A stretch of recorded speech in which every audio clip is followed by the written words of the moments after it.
Nous voulons tous être attirants. Mais que se passerait-il si je te disais que tu pouvais l'être en silence? Oui, c'est ainsi.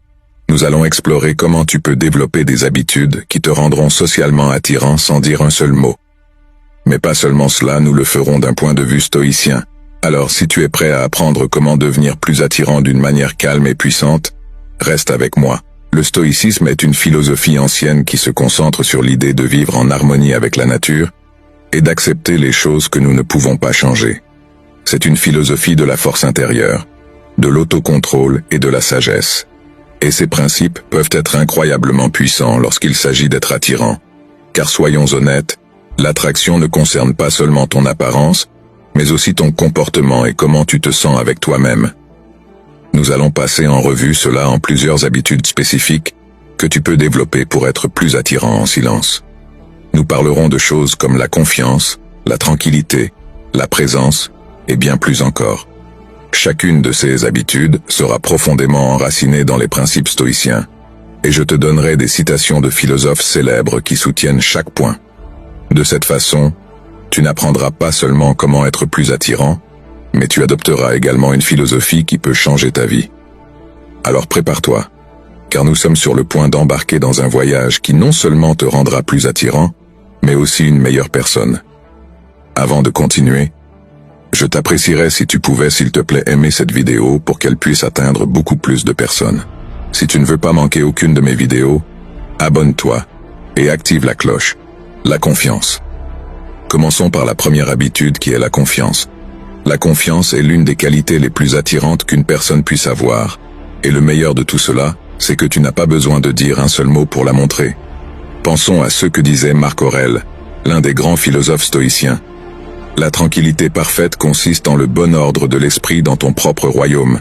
Cette phrase nous rappelle que la véritable confiance vient de l'intérieur, d'avoir un esprit en paix et en harmonie. Alors, comment développons-nous cette confiance d'un point de vue stoïcien? D'abord, nous devons comprendre que la confiance ne consiste pas à tout savoir, ou à être le meilleur en tout, mais à être à l'aise avec soi-même, à accepter nos propres forces et faiblesses. Une habitude que tu peux développer est la méditation quotidienne. Tu n'as pas besoin de le faire pendant des heures. Juste quelques minutes par jour peuvent faire une grande différence. La méditation t'aide à te connecter avec toi-même, à calmer ton esprit, et à trouver cette tranquillité intérieure que Marc Aurèle mentionnait. Avec le temps, tu remarqueras que tu te sens plus sûr de toi et plus calme dans les situations sociales, parce que tu as déjà travaillé sur ton intérieur. Une autre pratique est l'autoréflexion. Prends un moment à la fin de chaque journée pour réfléchir à tes actions et pensées. Qu'as-tu bien fait? Que pourrais-tu améliorer? Cette réflexion t'aidera à mieux te connaître et à construire une base solide de confiance intérieure. Et c'est ici que le stoïcisme entre en jeu. Les stoïciens nous enseignent à nous concentrer sur ce que nous pouvons contrôler et à laisser de côté ce que nous ne pouvons pas. Au lieu de t'inquiéter de ce que les autres pensent de toi, concentre-toi sur comment tu te comportes et sur tes propres normes de conduite. Cette mentalité te rendra non seulement plus confiant, mais aussi plus attirant, car les gens peuvent sentir quand quelqu'un est vraiment en paix avec soi-même. Rappelle-toi que la confiance est silencieuse. Tu n'as pas besoin de parler de tes réalisations ou de te vanter. Tu as juste besoin d'être présent, d'être authentique et de maintenir ce calme intérieur. Les gens sont naturellement attirés par ceux qui irradient cette énergie tranquille et sûre d'eux. La tranquillité. Passons à la deuxième habitude qui est la tranquillité. La tranquillité est quelque chose d'incroyablement attirant. Lorsque tu es calme, tu donnes une sensation de sécurité et de stabilité. Et c'est quelque chose que beaucoup de gens trouvent irrésistible. Épictète, un autre grand philosophe stoïcien, a dit « Ce n'est pas ce qui t'arrive, mais comment tu réagis qui importe ». Cette phrase nous enseigne que maintenir le calme et la tranquillité, peu importe ce qui se passe autour de toi, est une preuve de grande force. Alors comment pouvons-nous cultiver cette tranquillité? Une manière efficace est de pratiquer la respiration consciente. Lorsque tu te sens anxieux ou stressé, arrête-toi un moment et concentre-toi sur ta respiration. Inspire profondément par le nez, remplis tes poumons d'air et ensuite expire lentement par la bouche. Répète cela plusieurs fois jusqu'à ce que tu sentes que ton esprit se calme. Une autre pratique utile est d'apprendre à accepter les choses que tu ne peux pas changer. Le stoïcisme nous enseigne que beaucoup de choses dans la vie sont hors de notre contrôle. La météo, le trafic, les opinions des autres.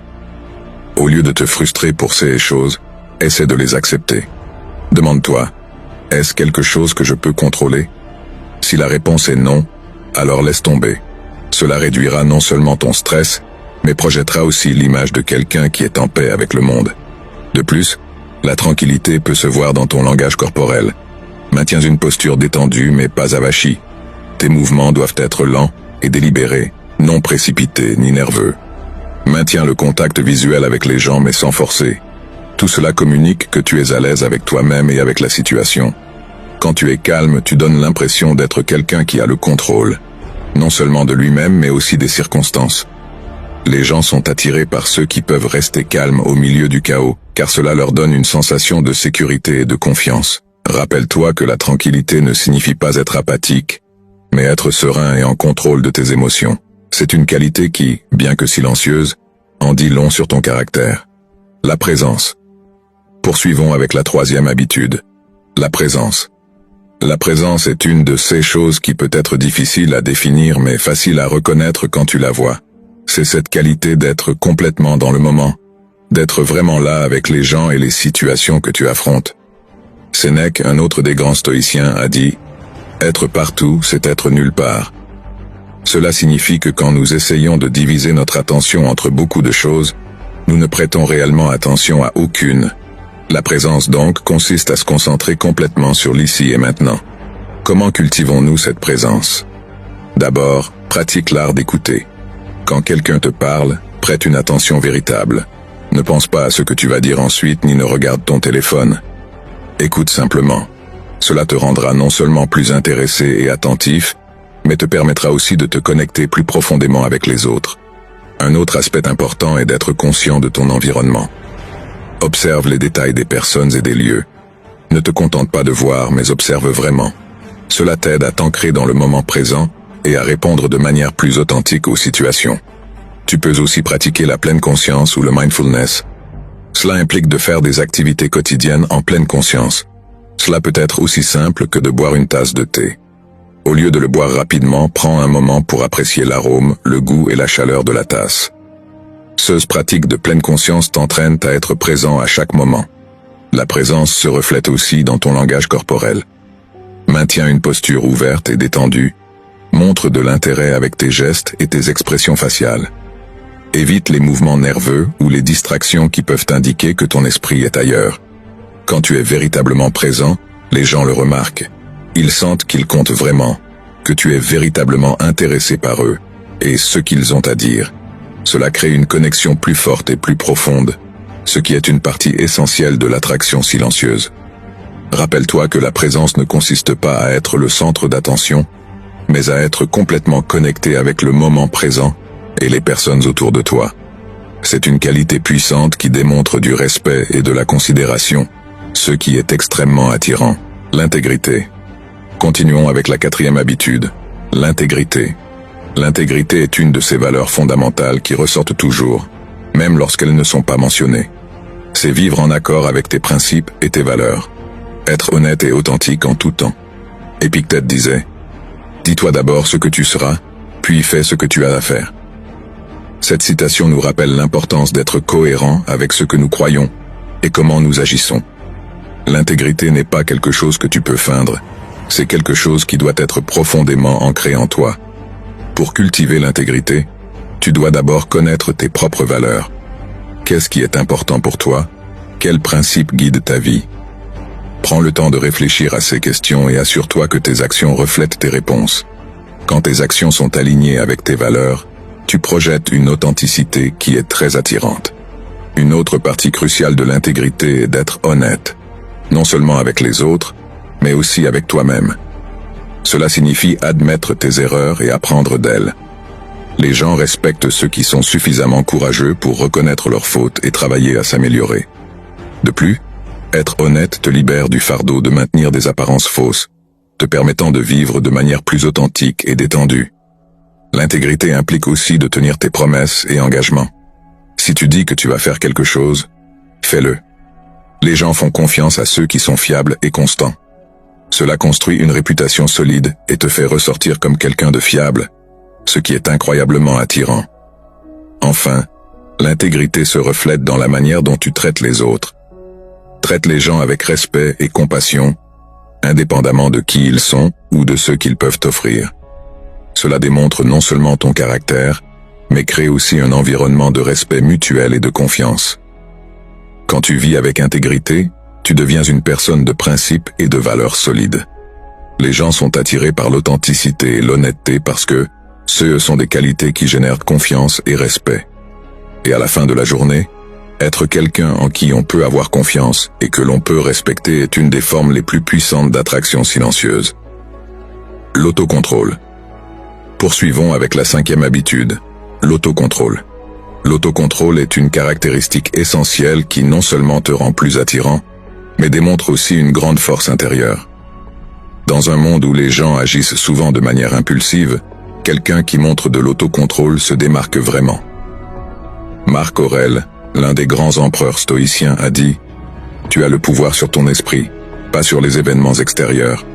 Réalise cela et tu trouveras la force. » Cette citation nous rappelle que bien que nous ne puissions pas contrôler ce qui se passe autour de nous, nous pouvons contrôler comment nous réagissons. Alors comment développons-nous l'autocontrôle ? D'abord, il est important d'apprendre à reconnaître tes émotions sans les laisser te dominer. Quand tu te trouves dans une situation stressante ou provocante, prends un moment pour respirer et évaluer tes sentiments avant de réagir. Cela t'aidera non seulement à rester calme, mais aussi à éviter de dire ou faire quelque chose que tu pourrais regretter. Pratiquer la patience est une autre façon de cultiver l'autocontrôle. Nous vivons à une époque de gratification instantanée, mais apprendre à attendre et être patient peut être incroyablement bénéfique. La patience montre que tu n'es pas à la merci de tes désirs immédiats, et que tu as la discipline d'attendre pour quelque chose qui en vaut vraiment la peine. La modération est un autre aspect clé. Cela ne signifie pas te priver des choses que tu apprécies, mais trouver un équilibre sain, que ce soit dans la nourriture, les réseaux sociaux ou toute autre activité. Pratiquer la modération t'aidera à maintenir un contrôle équilibré sur tes désirs et actions. L'autocontrôle se reflète aussi dans la manière dont tu gères les critiques et les conflits. Au lieu de réagir de manière défensive ou avec colère, essaie d'écouter et de considérer les perspectives des autres. Répondre de manière calme et raisonnable démontre non seulement de l'autocontrôle, mais te fait aussi apparaître comme une personne fiable et respectueuse. Rappelle-toi que l'autocontrôle ne consiste pas à réprimer tes émotions, mais à les gérer de manière efficace. C'est un signe que tu as le contrôle sur toi-même, ce qui est incroyablement attirant. Les gens admirent ceux qui peuvent rester calmes et agir avec considération en toutes circonstances. La gratitude. Passons à la 6e habitude, la gratitude. La gratitude est une qualité qui peut transformer ta vie et la manière dont les autres te perçoivent. Souvent, nous nous concentrons sur ce qui nous manque ou sur ce que nous voulons, mais les stoïciens nous enseignent l'importance d'apprécier ce que nous avons déjà. Sénèque a dit « Ce n'est pas la personne qui a peu, mais celle qui désire plus, qui est pauvre. » Cette citation nous rappelle que la véritable richesse vient de l'appréciation de ce que nous avons, pas du désir incessant de toujours plus. La gratitude nous aide à nous concentrer sur le positif et à développer une attitude de contentement et de paix intérieure. Comment cultivons-nous la gratitude ? Une manière efficace est de tenir un journal de gratitude. Chaque jour, prends quelques minutes pour écrire 3 choses pour lesquelles tu es reconnaissant. Cela peut être des choses simples comme le soleil qui brille, ou des choses importantes comme la santé d'un être cher. Cette pratique quotidienne t'aidera à entraîner ton esprit à voir le côté positif de la vie et à apprécier ce que tu as. La gratitude peut aussi s'exprimer dans tes interactions quotidiennes. Remercie les personnes qui t'entourent, de tes proches aux inconnus qui te servent dans un magasin. Un simple « merci » peut avoir un grand impact et montrer aux autres que tu apprécies leurs efforts et leur présence. Une autre façon de pratiquer la gratitude est à travers la réflexion. Prends un moment chaque jour pour réfléchir aux choses positives qui te sont arrivées, même pendant les jours difficiles. Cherche au moins une chose positive. Cette attitude de gratitude constante te rendra plus positif et optimiste, des qualités qui sont très attirantes. Quand tu montres de la gratitude, tu projettes une énergie positive qui attire les autres. Les gens se sentent bien autour de toi parce qu'ils voient que tu apprécies la vie et les choses que tu as. Cette attitude de gratitude te rend aussi plus résilient, car elle t'aide à te concentrer sur le positif même en temps difficile. Rappelle-toi que la gratitude ne consiste pas seulement à dire merci,